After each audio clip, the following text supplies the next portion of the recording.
the captain, you might not have liked me.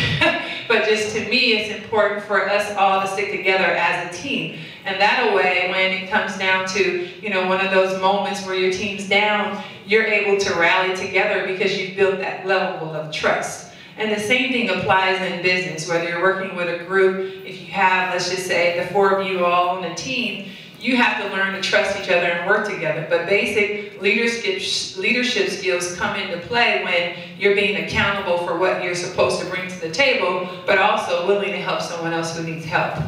That makes sense? And then I would say just the last thing is sometimes making a sacrifice to do a little bit more than what was asked of you. And I think for me, playing basketball again, I've gone the extra mile by diving after a ball that I probably couldn't get. But I would dive after just to inspire, hopefully, my teammates to see that I want to win this game and I want that ball every single time. And sometimes you have to learn to be inspiring to other people as a good leader. That makes sense? So for me, I would just look at the big picture as a leader and the way that it correlates with sports, especially for all you young ladies who are here who play basketball. You may not go as far as I have, as far as playing professional basketball or being in the Olympics, but it's a great opportunity to play a sport because sports are so much like life. You have to learn to be a good leader. You have to also be a good follower. And so for me, it's just been an awesome opportunity, like I said, to play this sport, but also to apply everything that I've learned in this sport to life, because they both go hand in hand. So a little bit more about my career, though.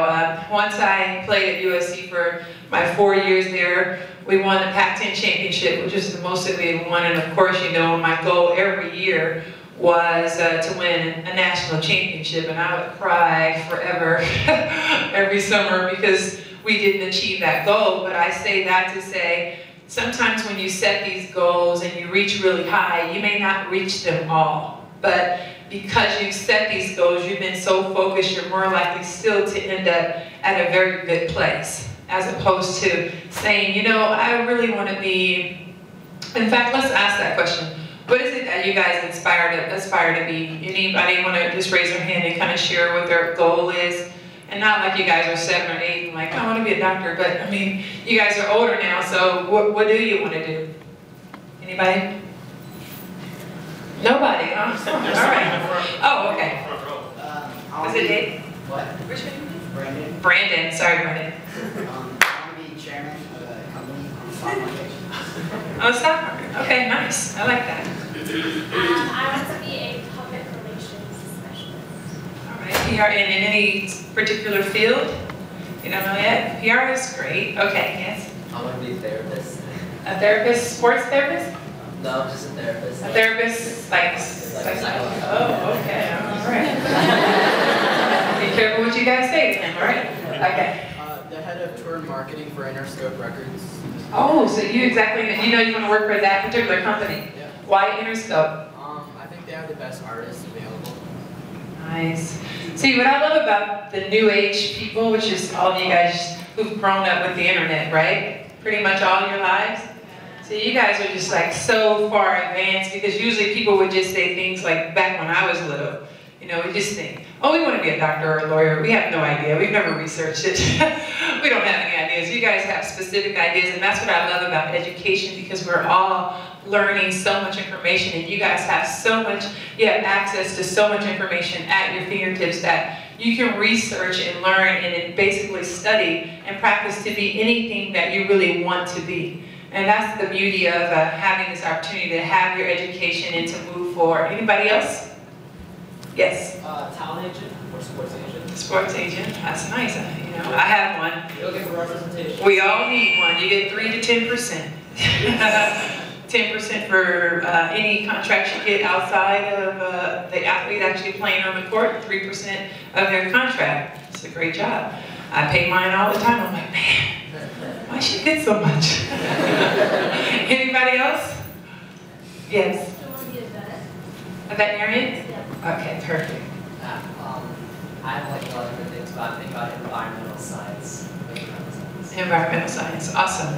Well, I just say that to say it's important for you guys to write these things down. And just know, because you're young, it may change. But one thing that my mom told me, a word of advice a long time ago, is do something that you would do for free. Because you want to enjoy your job. And make sure that you're doing something that if you said, hey, to be a therapist, because that's a lot of work. Might be a little nosy, like to know people's business, you know, a lot of information. But would you do it for free? Would you enjoy it? And those are the types of questions you want to ask yourself, whatever it is that you choose to do, whatever major you go into college. And then there's also some people who are just undecided. So I would suggest anybody who's undecided, choose business. Business is a very good undergrad major because it helps you, it gives you a little bit of everything and anything that you decide to go into in the future. Pretty much if you understand how to do a business plan, you can be successful and learn to run your own business doing anything. So that's something that I didn't know when I was in school until I went back to school and got my master's in business, and then I'm like, oh, I could have done that all this time. But I chose communications because again, I really wanted to be and want to be in front of the camera, and I just had 2 interviews, one with Fox and one with CBS, which went really well. So you guys will be seeing me. You'll be seeing me on television, and my point is not to brag, but it's just that I've been writing this down since I was in the 8th grade, 9th grade, and it's been really amazing to see I've achieved almost everything that I've written down. And yeah, maybe I should write down things about, you know, doing more, but it's really been about doing things that I've been passionate about. Again, another goal that I had, and I didn't know that I was going to play basketball because basketball was not my first choice as far as my goals that I'd written down, but once I started playing, I knew I have to use basketball to get further. So I was able to live in Italy. I've lived in Russia. I do speak Italian. My Russian is not very good, just because the language is so hard and it's too cold to be outside, you know. You don't get a chance to socialize as much because there was a lot of snow. But I've just had the opportunity to go to Cuba, Australia, China, Japan. I mean, you can name, you know, Hawaii, Mexico. Yes, I've been all over the world just from picking up, you know, a basketball. And so for me, it was really, you know, just a blessing to be able to do that. But another thing that I realized is that I genuinely loved people, and to be able to travel to all those different countries and be able to speak and talk and learn different languages and watch how different cultures, you know, interact and what their what do you call it, their basically how their cultures, you know, are different from what we do here in America, and just kind of learn what was most important. It really helped me and opened my eyes just to the world. And I mean, obviously we study the world in classrooms, but to be able to see the world, you know, was a lot different for me. And so once I was able to do that, and I was able to share with my mom and my family, and just kind of explain to them, like, well, what's going on in China, you know, it was different. And then, again, another goal that I had was to play in the Olympics. I got the chance to play in the 1996 Olympics, which was here in our own country, in Atlanta, Georgia. I won my first gold medal, and I retired, so I thought, from basketball. I went and signed a modeling contract in New York with Wilhelmina Models, and that was it. And then the WNBA was launched a few months later, and I thought, oh, okay, well, I'll play in the WNBA this summer when I come back home to Los Angeles. And who knew that we would be playing in the same arenas as the Lakers and right there at the Forum, and just have first-class opportunities to play here in our country. Because you may not know, but in other countries, women's basketball does very well.